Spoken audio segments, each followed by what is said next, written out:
இலங்கையின் முதற்தர சுற்றுலா தலம் ரீச்சாவின் மாபெரும் உணவு திருவிழா செப்டம்பர் மாதம் 5, 6 மற்றும் 7ஆம் தேதிகளில் இன்றைய டிக்கெட்டுகளை பெற்றுக் கொள்ளுங்கள். வடக்கு கிழக்கு தமிழர் தாயக பகுதியிலே யுத்தம் ஆரம்பிக்கப்பட்டு தற்காலம் வரையிலும் பல்வேறுபட்ட ஆக்கிரமிப்புகளுக்கு தமிழர் தாயகமானது முகம் கொடுத்து வருவதுடன் அந்த காலப்பகுதியிலே எமது பல உறவுகள் காணாமல் ஆக்கப்பட்டுள்ளதுடன் தொடர்ச்சியாக இன்றளவு அவர்களது உறவினர்கள் அவர்களை தேடிக் கொண்டிருக்கின்றனர். ஏன் அதில் நிறைய தாய்மார்கள் இறந்தும் கூட இருக்கின்றனர். இன்று நாம் மக்கள் வாழ்கின்ற நிலப்பகுதியில் திட்டமிட்டு நில ஆக்கிரமிப்புகள், சிங்கள பௌத்தமயமாக்கல், தமிழர்களுடைய பூர்வீக காணிகள் விடுவிக்கப்படாமை என அதிகார ரீதியாக தமிழ் மக்கள் தொடர்ந்தும் அடக்கப்பட்டு ஒடுக்கப்பட்டு வருகின்றமையானது எங்கள் மக்களுக்கான நீதி இந்த நாட்டில் தொடர் சவாலுக்கு உட்படுத்தப்பட்டிருக்கின்றமையை குறிப்பிடுகின்றது. தமிழ் மக்கள் தங்கள் தாயக பகுதிகளில் அரசியல், கலாச்சார, பொருளாதார ரீதியாக ஒடுக்கப்படுவதையும் எமக்கான நீதி மறுக்கப்படுவதையும் நாம் உரத்து சொல்வதே போராட்டங்களின் தார்மீக நோக்கமாகும். கைதிகளின் விடுதலையை பற்றி கதைத்த அரசாங்கம் ஆட்சி பீடம் ஏறி அரசியல் கைதிகளை விடுவிக்க முடியாது என்று சொல்லியிருப்பது என்பது அரசாங்கத்தின் மீதான நம்பகத்தன்மையின்மையை காட்டுகின்றது.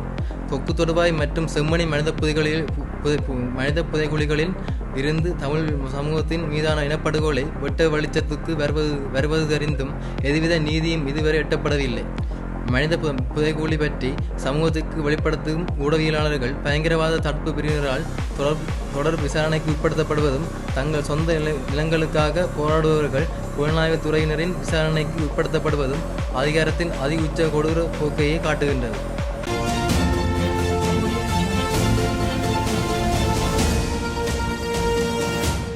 வணக்கம். மகேந்திரன் சுயந்தன், யாழ் பல்கலைக்கழக மாணவர் ஒன்றிய பொருளாளர். வடக்கு கிழக்கு தமிழர் தாயக பகுதியிலே யுத்தம் ஆரம்பிக்கப்பட்டு தற்காலம் வரையிலும் பல்வேறுபட்ட ஆக்கிரமிப்புகளும் தமிழர் தாயகமானது முகம் கொடுத்து வருவதுடன் அந்த காலப்பகுதியிலேயே எமது பல உறவுகள் காணாமல் ஆக்கப்பட்டுள்ளதுடன் தொடர்ச்சியாக இன்றளவும் அவர்களது உறவினர்கள் அவர்களை தேடிக்கொண்டிருக்கின்றனர். ஏன் அதில் நிறைய தாய்மார்கள் இறந்தும் இருக்கின்றனர்.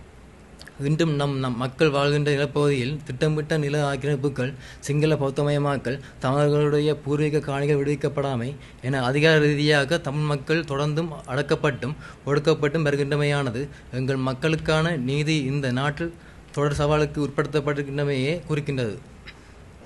தமிழ் மக்கள் தங்கள் சவால்களுக்கு உட்படுத்தப்படுகின்றவையே குறிக்கின்றது. இந்த மக்கள் தங்கள் தாயக பகுதியில் அரசியல், கலாச்சார, பொருளாதார ரீதியாக ஒடுக்கப்படுவதையும் நமக்கான நீதி மறுக்கப்படுவதையும் நாம் உரத்து சொல்வதே போராட்டங்களின் தார்மீக நோக்கமாகும். இன்றளவும் தமிழர் நிலங்கள் இராணுவத்தின் ஆக்கிரமிப்புக்குள்ளேயே இருக்கின்றன. வெளியாமம் கிழக்கு காணிகள் இராணுவத்தினரால் சுவீகரிக்கப்பட்டு விடுவிக்கப்படாத நிலையிலேயே எங்கள் மக்கள் தொடர்ந்து போராடி வருகின்றனர். இந்த வேளையில் முத்தையன்கட்டு கொலைச்சம்பவத்துடன் தொடர்புபட்ட இராணுவத்தினர் பிணையில் விடுவிக்கப்பட்டமை அரசினுடைய சர்வாதிகார தன்மையினையே வெளிப்படுத்துகின்றது. தமிழ் மக்கள் கெடுப்பதற்கு யாருமற்ற எதிரிகளாகவே சொந்த நிலத்திலேயே வாழ்ந்து வருகின்றனர். ஆட்சிக்கு வரும் முன் அரசியல் கைதிகளின் விடுதலையை பற்றி கதைத்த அரசாங்கம் ஆட்சி பீடம் ஏறி அரசியல் கைதிகளை விடுவிக்க முடியாது என்று சொல்லியிருப்பது என்பது அரசாங்கத்தின் மீதான நம்பகத்தன்மையின்மையை காட்டுகின்றது. கொக்கு தொடுவாய் மற்றும் செம்மணி மனித புதைகுழிகளில் இருந்து தமிழ் சமூகத்தின் மீதான இனப்படுகொலை வெட்ட வெளிச்சத்துக்கு வருவது தெரிந்தும் எதுவித நீதியும் இதுவரை எட்டப்படவில்லை.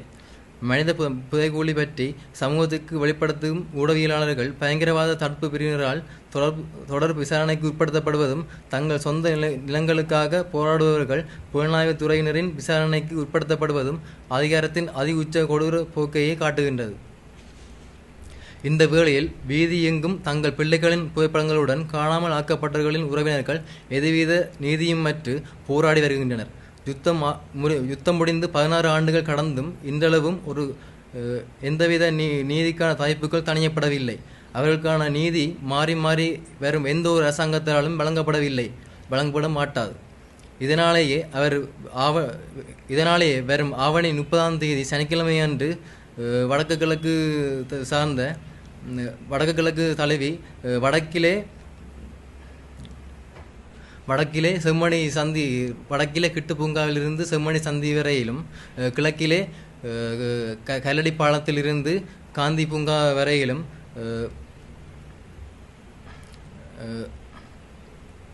தங்கள் பிள்ளைகளை தேடி சர்வதேச நீதி விசாரணை கோரி போராட முனைந்துள்ளனர். வடக்கில் வடக்கு கிட்டுப்பூங்காவிலிருந்து செம்மணி வரையிலும், கிழக்கில் கல்லடி பாலத்திலிருந்து காந்தி பூங்கா வரையிலும் சர்வதேச நீதிக்கான மாபெரும் கவனஈர்ப்பு போராட்டத்தை நடத்துவதற்கு தீர்மானித்துள்ளனர். யாழ் பல்கலைக்கழக மாணவர்களாக அவர்களது போராட்டத்திற்கு முற்றுமுழுதான ஆதரவினை வழங்குவதுடன் பக்கபலமாகவும் இருப்போம் என்று சொல்லிக் கொள்கிறோம்.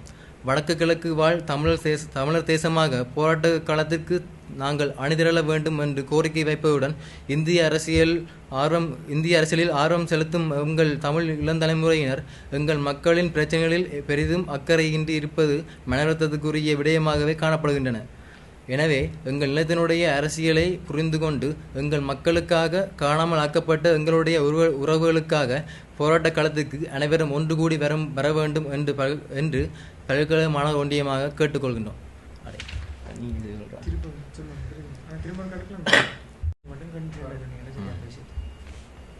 வணக்கம். மகேந்திரன் சுயந்தன், யாழ் பல்கலைக்கழக மாணவர் ஒன்றிய பொருளாளர்.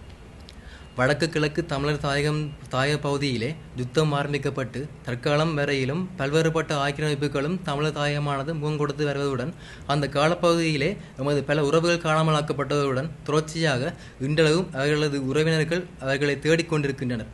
ஏன், அதில் நிறைய உறவினர்கள் இறந்தும் இருக்கின்றனர்.